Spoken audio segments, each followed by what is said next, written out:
Hello Worldwide Whoop, today is Sunday, April 5th, and I am not Marta, nor anyone you've ever seen before. I'm Zoe Michael, and I'm technically subbing in for Marta for the next 2 weeks. Now, as more apt of you are likely to notice, this is not on a Friday, which is Marta's usual day, which is because I've also been away. When I got back, I got confused, because A, I didn't have the password to Worldwide Whoop, and B, Marta had said a word for this week being queer, and then Kate, I don't think, saw that and said it for being cinema. So I was like, so I'm going to do a little bit of both today. Why not? What the hell?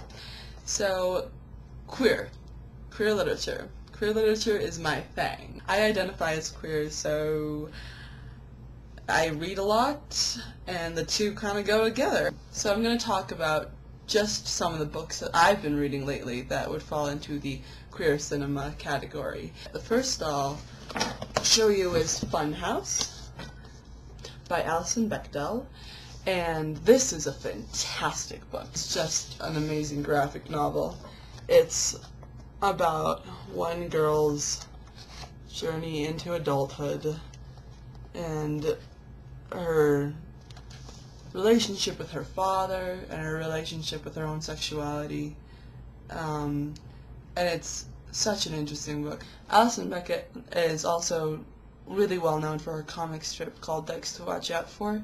If you ever get the chance to see it or pick up a book of the strips, it's quite worth it. Another book, I have not read this yet, is Ruby Fruit Jungle by Rita Mae Brown.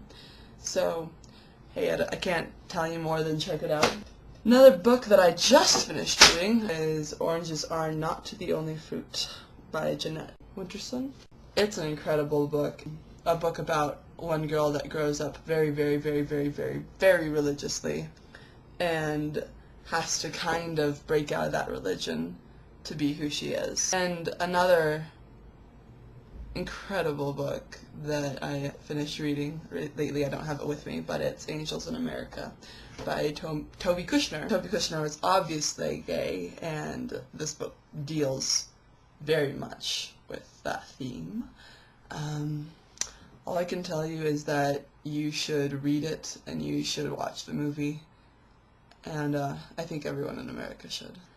Famous gay or bi or lesbian authors in history. I thought I'd read you a few selections from a very long list. Emily Dickinson, Willa Cather, Gertrude Stein, Virginia Woolf, Socrates, Aristotle, Christopher Marlowe, and Shakespeare, Walt Whitman, obviously, Oscar Wilde, obviously, and Tennessee Williams. So there's some big names for you. Cinematic literature. First, the only thing that I could think of that was like cinema in literature was a fantastic book called The Perks of Being a Wallflower by Stephen Chbosky.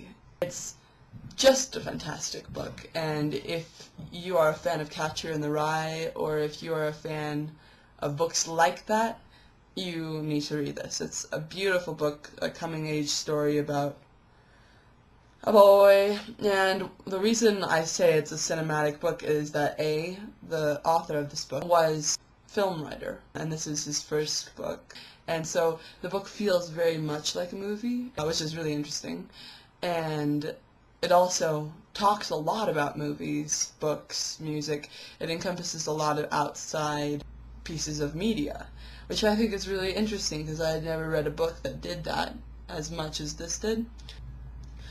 Some great books that have been made into movies: Wizard of Oz, Trainspotting, 9½ Weeks, Babe, Willy Wonka and the Chocolate Factory, and To Kill a Mockingbird. Those are all books that I think are equally good in their book form and in their cinematic form. So I hope that covered everything, and I'm glad that I could be on here, and I'll see you next week.